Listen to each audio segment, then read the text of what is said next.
Hello friends, नमस्कार। Welcome to my channel. बहुत बहुत स्वागत है आप लोगों का हमारे चैनल एजुकेशनल एकेडमी पे। ठीक है, तो चलिए स्टार्ट करते हैं आज का सेशन। जल्दी से जुड़ जाइए, ठीक है। और जो लोग अभी तक सेशन को शेयर नहीं करे हैं, शेयर कर दीजिए, ठीक है। और जो लोग टेलीग्राम चैनल से नहीं जुड़े हैं, जुड़ जाएं, ठीक है। तो चलिए स्टार्ट करते हैं आज का सेशन, ठीक है। आज का हमारा पहला क्वेश्चन है कि निम्नलिखित कवियों में से किसे राग और आग का कवि कहा जाता है, ठीक है। राग और आग का कवि किसे कहा जाता है? निराला को, महादेवी वर्मा को, प्रसाद को या फिर दिनकर को, ठीक है। तो राग और आग का कवि किसे कहा जाता है? तो दिनकर को कहा जाता है। ऑप्शन नंबर डी राइट हो जाएगा। मोस्ट इंपोर्टेंट क्वेश्चन है। 1908 में ये इनका जन्म हुआ था, ठीक है। 1908 में इनका जन्म हुआ था। आग और राग का कवि इनको ही कहा जाता है। नेक्स्ट क्वेश्चन है कि अमन का राग किसकी काव्य कृति है, ठीक है। अमन का राग जो है वो किसकी काव्य कृति है? केदारनाथ सिंह की, शमशेर बहादुर की, श्री राम वर्मा की या फिर रामदरस मिश्र की, ठीक है। किसकी ये कृति है अमन का राग, ठीक है। मोस्ट इंपोर्टेंट ये भी क्वेश्चन है, ठीक है। तो जो लोग अभी तक नहीं जुड़े हैं, जुड़ जाएं जल्दी से। ये शमशेर बहादुर सिंह की कृति है, ठीक है। और ये एक प्रगतिवादी कवि हैं। कैसे कवि हैं? तो ये एक प्रगतिवादी कवि हैं, शमशेर बहादुर सिंह, ठीक है। नेक्स्ट क्वेश्चन देख लेते हैं। नेक्स्ट क्वेश्चन है कि निम्नलिखित में से कौन सा पुरस्कार उत्तर प्रदेश हिंदी संस्थान द्वारा प्रदान किया जाता है? सरस्वती सम्मान, भारत भारती व्यास सम्मान या फिर कालिदास सम्मान, ठीक है। तो कौन सा सम्मान है जो उत्तर प्रदेश सरकार द्वारा किया जाता है? तो Bharat Bharati, option number B right हो जाएगा। भारत भारती सम्मान है जो उत्तर प्रदेश संस्थान द्वारा किया जाता है। सबसे पहला 1982 में महादेवी वर्मा को मिला था ये भारत भारती पुरस्कार, ठीक है। सबसे पहले किसको मिला था? महादेवी वर्मा को मिला था, जो कि 1982 में मिला था, ठीक है। नेक्स्ट क्वेश्चन देख लेते हैं। नेक्स्ट है कि इन्हीं हथियारों से तथा कितने पाकिस्तान उपन्यास के रचनाकारों का सही युग्म में चुनिए, ठीक है। सही युग्म चुनना है। तो यहाँ पे इन्हीं हथियारों से किसका है? तो ये अमरकांत का है, 2007 का, ठीक है। 2007 का अमरकांत का है। और कितने पाकिस्तान ये उपन्यास है, तो ये कमलेश्वर का है, ठीक है। तो यहाँ पर जो अमरकांत और कमलेश्वर, ठीक है, अमरकांत और कमलेश्वर ये दोनों का युग्म क्या हो जाएगा? सही हो जाएगा यहाँ पर, ठीक है। दोनों लोगों को 2007 में सम्मानित भी किया गया है, ठीक है। यहाँ पर देखिए, यहाँ पर अमरकांत और कमलेश्वर, ठीक है। तो यहाँ पर अमरकांत और कमलेश्वर का ये दोनों हैं, ठीक है। और इनको 2007 में साहित्य अकादमी से सम्मानित किया गया, ठीक है, 2007 में। नेक्स्ट क्वेश्चन है कि कफन कहानी का प्रकाशन कब हुआ, ठीक है। कफन कहानी का प्रकाशन कब हुआ? 1936 में, 1935 में, 1932 में या फिर 1931 में? तो कफन कहानी का प्रकाशन हुआ था 1936 ईस्वी में हुआ था, ठीक है। कब हुआ था? 1936 ईस्वी में हुआ था कफन कहानी का प्रकाशन। नेक्स्ट क्वेश्चन देख लेते हैं। नेक्स्ट क्वेश्चन है कि जब कारण के अभाव के कार्य की सिद्धि का वर्णन होता है तो कौन सा अलंकार होता है, ठीक है। कारण के अभाव का की सिद्धि का वर्णन होता है तो कौन सा अलंकार होता है? ये बात पूछी जा रही है। असंगति, विरोधाभास, विभावना या फिर निदर्शना, ठीक है। तो यहाँ पर इसका राइट आंसर हो जाएगा ऑप्शन नंबर सी, विभावना अलंकार होता है, ठीक है। जबकि कारण होता नहीं है और कार्य हो जाता है तो विभावना अलंकार होता है, ठीक है। नेक्स्ट क्वेश्चन है कि कलम का सिपाही तथा कलम का मजदूर किसकी रचना है, ठीक है। कलम का सिपाही और कलम का मजदूर दोनों के लेखक अलग अलग हैं। ये दोनों ही जीवनियां हैं, ठीक है, दोनों ही जीवनी हैं। प्रेमचंद व मदन गोपाल या अमृत राय व मदन गोपाल, ठीक है। तो अमृत राय का है कलम का सिपाही और कलम का मजदूर है मदन गोपाल का। 1905 की ये मदन गोपाल ने लिखा था 1905 में। और 1908 में ये लिखा था अमृत राय ने। ऑप्शन नंबर बी राइट हो जाएगी। नेक्स्ट क्वेश्चन है कि 84 वैष्णव की वार्ता और 252 वैष्णव की वार्ता किसकी रचना है, ठीक है। ये किसकी रचना है? विठलनाथ, गोकुलनाथ, नाभादास या फिर ध्रुवदास? तो ये गोकुलनाथ की रचना है। ऑप्शन नंबर बी राइट हो जाएगा यहाँ पर, ठीक है। ऑप्शन नंबर क्या राइट हो जाएगा? बी राइट हो जाएगा। नेक्स्ट क्वेश्चन देख लेते हैं।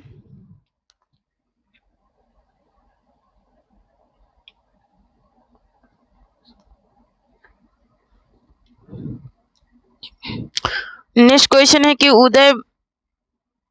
उदयभान चरित किसकी रचना है जो खड़ी बोली गद्य में लिखी है, ठीक है। तो इसका दूसरा नाम क्या है, इसका दूसरा नाम है रानी केतकी की कहानी, ठीक है। इसका दूसरा नाम क्या है, रानी केतकी की कहानी इसका दूसरा नाम है, ठीक है। तो ये इंशाअल्लाह खां का है, ठीक है। किसका है, इंशाअल्लाह खां का है। नेक्स्ट क्वेश्चन देख लेते हैं, एक सेकेंड। नेक्स्ट क्वेश्चन है कि हिंदी की पहली आत्मकथा किस नाम से लिखी गई, ठीक है। हिंदी की जो पहली आत्मकथा थी वो किस नाम से लिखी गई, सत्य कथानक या तो अर्ध कथानक के नाम से लिखी गई पहली आत्मकथा हिंदी की किसकी है, तो बनारसी दास जैन की ये है, ठीक है। ये 1641 की है, ठीक है। 1641 इसका प्रकाशन वर्ष है। बनारसी दास जैन की ये है, किसकी है, तो बनारसी दास जैन की है, ठीक है। बनारसी दास जैन की। नेक्स्ट क्वेश्चन देख लेते हैं। नेक्स्ट है कि केवल 6 निबंध लिखकर निम्नलिखित में से किस लेखक ने हिंदी जगत में ख्याति अर्जित की है, ठीक है।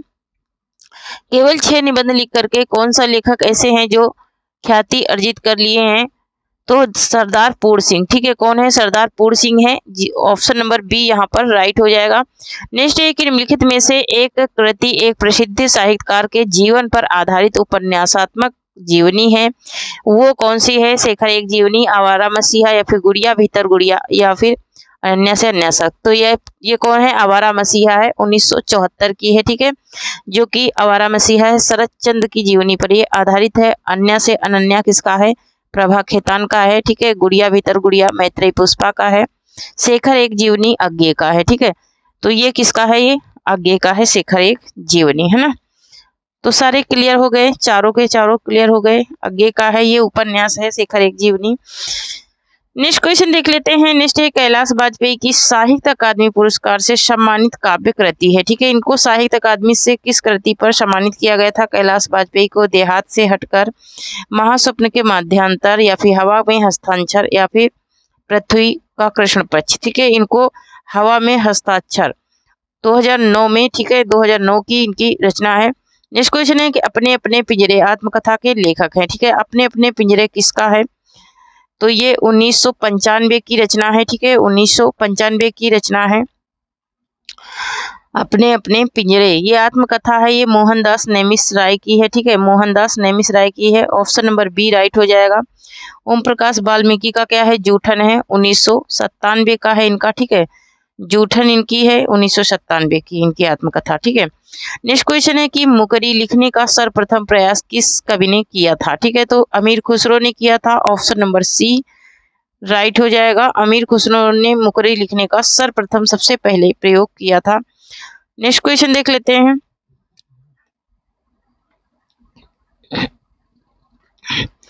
ठीक है, तो इन्होंने मुकरिया, गजलें, ये इस तरह की पहेलियां, इस तरह की रचनाएं करके ये हिंदी जगत में अपनी ख्याति प्राप्त की थी, ठीक है। नेक्स्ट क्वेश्चन देख लेते हैं। नेक्स्ट है कि हिंदी साहित्य को कितने कालखंडों में विभक्त किया गया है, ठीक है। हिंदी साहित्य को कितने कालखंडों में विभक्त किया गया है, तो 4 कालखंडों में इसे विभक्त किया गया है हिंदी साहित्य को, ठीक है। 4 कालखंडों में। ऑप्शन नंबर बी राइट हो जाएगा।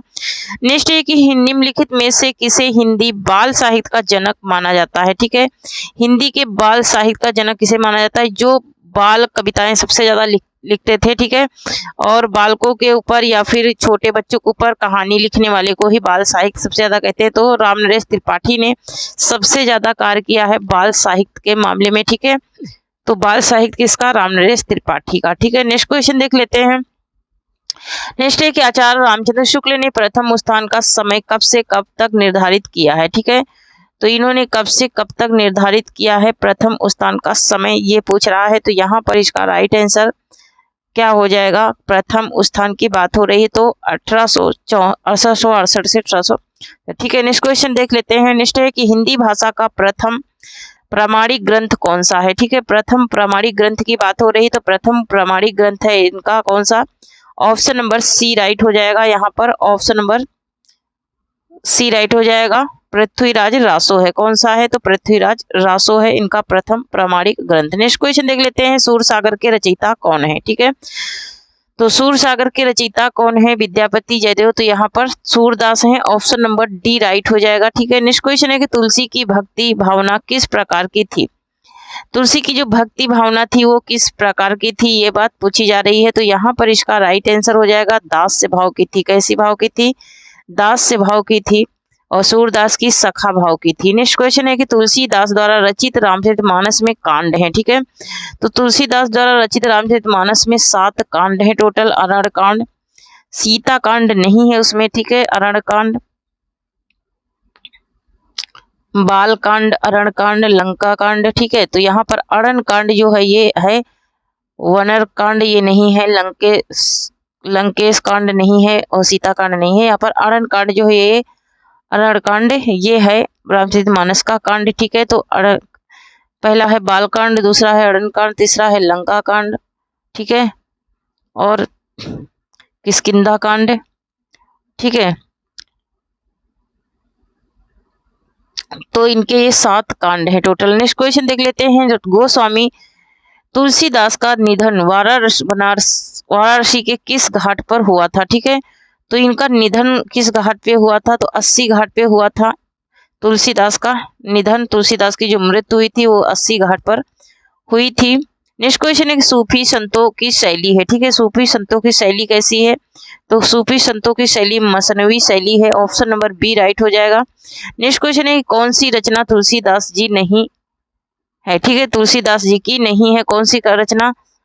तो यहाँ पर यामा महादेवी वर्मा की है, इनकी नहीं है, ठीक है। यामा किसकी है? तो महादेवी वर्मा की रचना है, इनकी नहीं है। नेक्स्ट क्वेश्चन है भक्तमाल के रचनाकार हैं, ठीक है। तो भक्तमाल के रचनाकार कौन है? तो यहाँ पर इसका राइट आंसर हो जाएगा ऑप्शन नंबर हमारा ए हो जाएगा, नाभा दास हैं भक्तमाल के रचनाकार, ठीक है। नेक्स्ट क्वेश्चन है मैथिली शरण गुप्त की यशोधरा है, मैथिली शरण गुप्त की यशोधरा रचना है वो किस प्रकार की रचना है, ये पूछा जा रहा है। तो यह एक चंपू काव्य है, ठीक है। ये कैसा काव्य है? यह एक चंपू काव्य है। नेक्स्ट क्वेश्चन है कि भारत भारती के रचनाकार हैं, ठीक है। भारत भारती के रचनाकार कौन है? तो भारत भारती किसकी रचना है? तो ये मैथिली शरण गुप्त की ही रचना है Bharat Bharati. Option number A right हो जाएगा, ठीक है। ऑप्शन नंबर ए राइट हो जाएगा। नेक्स्ट क्वेश्चन है कि प्रकृति का सुकुमार कवि किसे कहा जाता है, ठीक है। तो प्रकृति का सुकुमार कवि किसे कहा जाता है, ये बात पूछी जा रही है। तो सुमित्रा नंदन पंत को कहा जाता है। ऑप्शन नंबर ए राइट हो जाएगा। नेक्स्ट है कि जूही की कली कविता के कवि कौन है, ठीक है। तो जूही की कली किसकी है? जूही की कली निराला की है। ऑप्शन नंबर ए राइट हो जाएगा यहाँ पर, ठीक है। ऑप्शन नंबर ए राइट हो जाएगा। जूही की कली किसकी है? तो निराला की रचना है। नेक्स्ट क्वेश्चन देख लेते हैं, सेकंड। नेक्स्ट है कि कनुप्रिया के रचनाकार कौन है, ठीक है। कनुप्रिया के रचनाकार कौन है? तो यहाँ पर इसका राइट आंसर हो जाएगा हमारा क्या? ऑप्शन नंबर बी हो जाएगा, धर्मवीर भारती हैं कनुप्रिया के रचनाकार। नेक्स्ट क्वेश्चन है वीरों का कैसा हो बसंत कविता किसने लिखी, ठीक है। तो वीरों का कैसा हो बसंत ये सुभद्रा कुमारी चौहान की कविता है, ठीक है। किसकी है? सुभद्रा कुमारी चौहान की कविता है। सेम क्वेश्चन ऐसे ही आया था, ये यूपी टेट में आया था, 21-22 वाले में भी आया था, ठीक है। तो बहुत सारे बच्चे इसमें मिस्टेक कर दिए थे, ठीक है, क्योंकि सुमित्रा भी लिखा। नेक्स्ट क्वेश्चन है कि वह तोड़ती पत्थर देखा मैंने उसे इलाहाबाद के पथ पर, उपरोक्त पंक्तियां किसकी हैं, ठीक है। तो ये सूर्यकांत त्रिपाठी निराला की पंक्तियां हैं। नेक्स्ट क्वेश्चन है कि हिंदी साहित्य और संवेदना का विकास किसकी कृति है? तो हिंदी साहित्य और संवेदना का विकास ये किसकी कृति है? तो ये इनमें से किसी की कृति नहीं है, क्योंकि ये है किसकी कृति? ये है राम स्वरूप चतुर्वेदी की कृति है।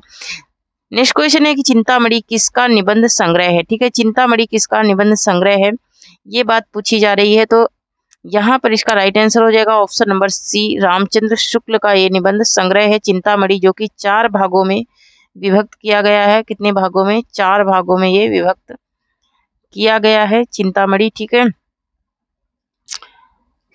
तो यहाँ पर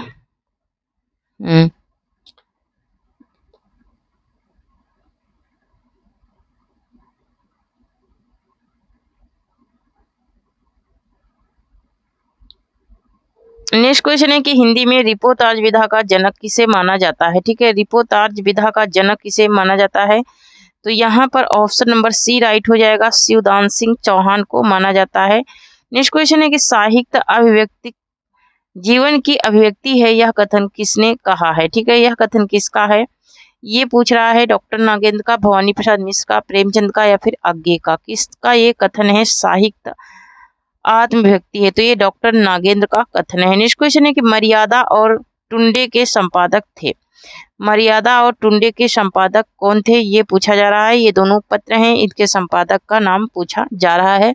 तो यहाँ पर ऑप्शन नंबर डी राइट हो जाएगा। ठीक है, ऑप्शन नंबर डी राइट हो जाएगा, डॉक्टर संपूर्णानंद। ठीक है, नेक्स्ट क्वेश्चन है साप्ताहिक पत्र प्रताप के संपादक थे। ठीक है, प्रताप के संपादक कौन थे, तो गणेश शंकर विद्यार्थी थे। ऑप्शन नंबर सी राइट हो जाएगा। नेक्स्ट क्वेश्चन है निम्नलिखित में से एक कथन असत्य है, तो कौन सा कथन असत्य है। धर्मवीर भारती धर्मयुग के संपादक थे। मोहन राकेश कदाबनी के संपादक नहीं थे, ये इसके थे कौन, इसके थे प्रेमधन। ठीक है, इसके प्रेमधन थे, ये मिर्जापुर से निकलती थी कदाबनी। ठीक है, तो ये बाकी सब सही हैं। ठीक है, कमलेश्वर सारिका के संपादक थे। राजेंद्र यादव हंस के संपादक थे और धर्मवीर भारती धर्मयुग के संपादक थे। ठीक है, तो ये सारे सही हैं। नेक्स्ट देख लेते हैं। निश्चय की एक सेकेंड, निश्चय की मतवाला पत्रिका के अस्थाई स्तंभ चाबुक में निराला जी अपनी रचना किस नाम से लिखते थे, तो ये अपनी रचना गर्जना सिंह वर्मा के नाम से। यहाँ पर देख लेते हैं नाक का बाल होना मुहावरे का अर्थ क्या है। ठीक है, नाक का बाल होना तो अत्यंत प्रिय होना हो जाएगा। नेक्स्ट क्वेश्चन है जिसमें छंद नपे तुले और परिभाषित नियमों के अनुसार हो उसे क्या कहते हैं। ठीक है, तो उसे क्या कहेंगे, ये बात पूछी जा रही थी, पद्य काव्य कहेंगे। उसे क्या कहेंगे, पद्य काव्य कहेंगे। नेक्स्ट क्वेश्चन है कि जिसमें किसी कथा का वर्णन गद्य में किया जाता है तो वो क्या कहता है, गद्य काव्य कहलाता है। नेक्स्ट है कि प्रथम विश्व हिंदी साहित्य सम्मेलन सन ... में आयोजित किया गया था। ठीक है, तो ये 1975 में नागपुर में आयोजित किया गया था। ठीक है, कहाँ पर, नागपुर में। नेक्स्ट क्वेश्चन है कि गैल गैल आदि किस बोली की किस तरह की क्रियाएं हैं। ठीक है, तो ये किस बोली की हैं, तो ये भोजपुरी की हैं और भूतकालिक क्रियाएं हैं। ठीक है, नेक्स्ट क्वेश्चन है निम्नलिखित में से कौन सी बोली उत्तर प्रदेश में बोली जाती है, तो उत्तर प्रदेश में कौन सी बोली बोली जाती है, ये बात पूछी जा रही है। ठीक है, तो कन्नौजी बोली जाती है। ऑप्शन नंबर डी राइट हो जाएगा। नेक्स्ट क्वेश्चन है कि ब्रज राजभाषा आयोग के अध्यक्ष थे, तो बाल गंगाधर खेर थे। ऑप्शन नंबर सी राइट हो जाएगा। टकसाली भाषा परिनिष्ठित भाषा को कहते हैं। नेक्स्ट क्वेश्चन है कि कौन हिंदी की उपभाषा नहीं है, तो यहाँ पर मराठी नहीं है हिंदी की उपभाषा। ऑप्शन नंबर ए राइट हो जाएगा। नेक्स्ट क्वेश्चन है कि हिंदी को विकास प्रदान करने वाली भाषा कौन सी है। ठीक है, विकास प्रदान करने वाली भाषा कौन सी है हिंदी को, ये बात पूछी जा रही है। तो यहाँ पर ऑप्शन नंबर डी राइट हो जाएगा, अपभ्रंश है।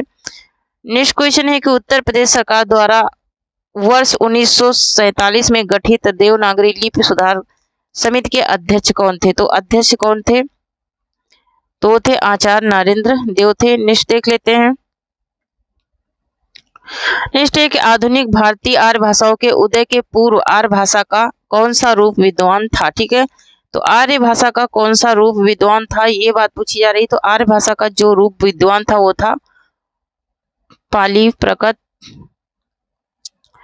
ठीक है, क्या क्या था, आभ्रंश। ठीक है, आभ्रंश था, ये आभ्रंश से ही तीनों निकली हैं। कौन सी प्राचीन भाषा नहीं है, तो आभ्रंश प्रकट पंजाबी जो है ये प्राचीन भाषा नहीं है। ऑप्शन नंबर बी राइट हो जाएगा। हिंदी भाषा की उत्पत्ति हुई है, तो हिंदी भाषा की उत्पत्ति कहाँ से हुई है, तो हिंदी भाषा की उत्पत्ति हुई है कहाँ से, यहाँ पर इसका राइट आंसर क्या हो जाएगा, ऑप्शन नंबर सी हो जाएगा, सौरसैनी अपभ्रंश से हुई है। नेक्स्ट क्वेश्चन है कि भारत भारती लिखने में उर्दू के किस ग्रंथ की प्रेरणा ली गई थी। ठीक है, तो उर्दू के किस ग्रंथ की प्रेरणा ली गई थी, तो प्रेरणा ली गई थी किससे, मुशफ़े हाली की प्रेरणा ली गई थी। ऑप्शन नंबर डी राइट हो जाएगा। ठीक है, ऑप्शन नंबर डी राइट हो जाएगा। यहाँ पर मुशफ़े हाली की ये प्रेरणा ली गई थी। ठीक है, नेक्स्ट देख लेते हैं। नेक्स्ट है छायावाद स्थूल के प्रति सूक्ष्म का विद्रोह है, यह स्थापना किसकी है, तो यह स्थापना किसकी है, यहाँ पर ऑप्शन नंबर बी राइट हो जाएगा, डॉक्टर नागेंद्र की है। ठीक है, किसकी है, डॉक्टर नागेंद्र की है। नेक्स्ट क्वेश्चन देख लेते हैं।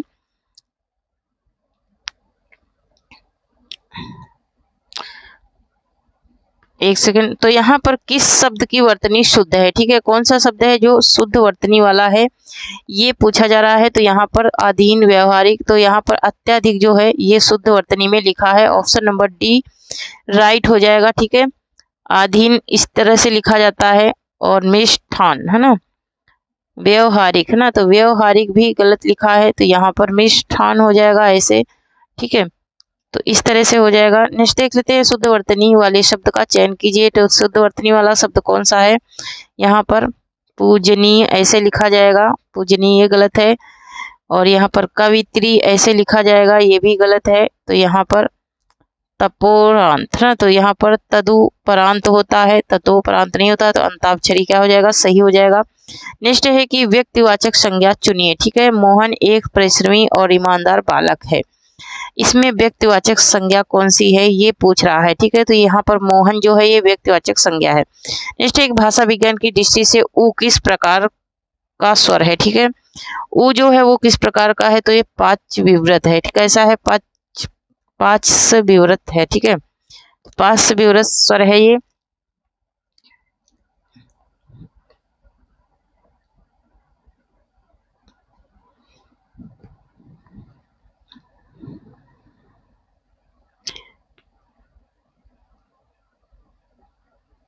नेक्स्ट है कि निम्नलिखित में से कौन सा स्वर समृद्ध है, ठीक है। समृद्ध स्वर कौन सा है?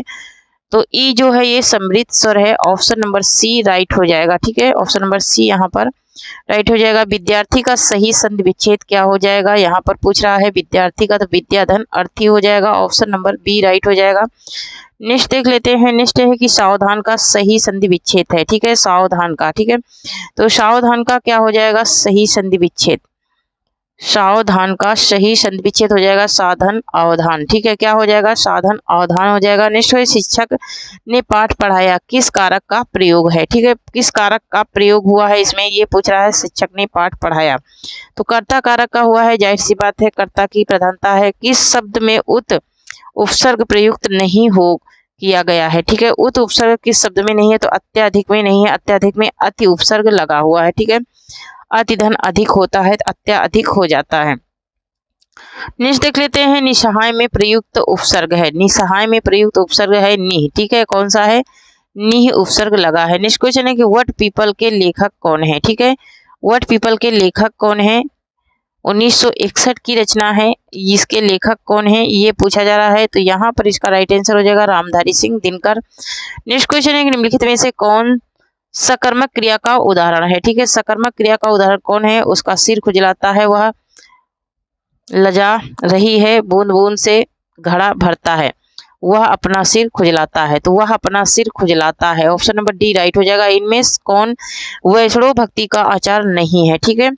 कौन से हैं जो वैष्णव भक्ति के आचार नहीं है ये बात पूछी जा रही है। तो यहाँ पर इसका राइट आंसर हो जाएगा option number A Shankaracharya. Shankaracharya वैष्णव भक्ति के आचार नहीं है। ऑप्शन नंबर ए यहाँ पर राइट हो जाएगा। नेक्स्ट एक विसर्ग का प्रयोग किन शब्दों में नहीं होता है, ठीक है।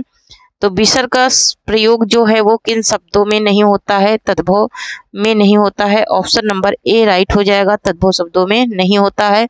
नेक्स्ट क्वेश्चन है कि अश्व का पर्यायवाची शब्द निम्नलिखित में से कौन सा नहीं है, ठीक है। तो यहाँ पर कटक जो है ये सोना का है, ये अश्व का नहीं है, ठीक है। नेक्स्ट क्वेश्चन देख लेते हैं। छंद पढ़ते समय आने वाले विराम चिन्ह को कहते हैं, ठीक है। तो छंद पढ़ते समय आने वाले विराम चिन्ह को यति कहते हैं, ठीक है। विराम चिन्ह जो आता है उसको यति कहते हैं। और वो नेक्स्ट क्वेश्चन है कि आरती सैन्य सिंधु में सुरभांगी से जलो पवीर हो गई बनो बढ़े चलो बढ़े चलो बढ़े चलो में कौन से गढ़ है, ठीक है। इसमें कौन से गढ़ है ये पूछा जा रहा है, ठीक है। कौन से गढ़ है इसमें? तो जगड़, रगड़, जगड़, रगड़, जगड़ और गुरु, है ना। यही है ऑप्शन नंबर ए यहाँ पर राइट हो जाएगा। नेक्स्ट देख लेते हैं। नेक्स्ट एक दिए गए शब्दों में नित्य एक वचन में प्रयोग होने वाला कौन सा शब्द नहीं है, ठीक है। एक वचन में प्रयोग होने वाला कौन सा शब्द नहीं है? तो हस्ताक्षर जो है ये एक वचन में प्रयोग होने वाला शब्द नहीं है। ऑप्शन नंबर सी यहाँ पर राइट हो जाएगा, ठीक है। ऑप्शन नंबर सी जो है ये क्या हो जाएगा? राइट हो जाएगा, ठीक है। नेक्स्ट देख लेते हैं। नेक्स्ट है कि पराधीन जो जन नहीं स्वर्ग नरकता हेतु, पराधीन जो जन नहीं स्वर्ग नरकता हेतु उपयुक्त पंक्तियों में अलंकार है। इन पंक्तियों में कौन सा अलंकार है ये पूछा जा रहा है, ठीक है। तो इसमें अनुप्रयास अलंकार है, क्योंकि यहाँ पर पराधीन पराधीन प्रयोग के आधार पर क्रिया विशेषण के भेद होते हैं। ठीक है, प्रयोग के आधार पर क्रिया विशेषण के कितने भेद होते हैं? तो 3 भेद होते हैं क्रिया विशेषण के। नेक्स्ट क्वेश्चन है कि किस भाव की परिपक्व अवस्था को रस कहा जाता है? ठीक है, तो अस्थाई भाव की परिपक्व अवस्था को रस कहा जाता है। नेक्स्ट क्वेश्चन है कि जिस वाक्य में कर्ता की प्रधान, तो यहाँ पर ये वाक्य क्या कहलाते हैं? तो ये कर्तृवाच्य कहलाते हैं। नेक्स्ट क्वेश्चन है कि दिए गए विकल्पों में से कौन सा विकल्प अंगना का शब्द समानार्थी है? तो स्त्री हो जाएगा इसका। तो थैंक यू फ्रेंड्स, आज के लिए इतना ही, तब तक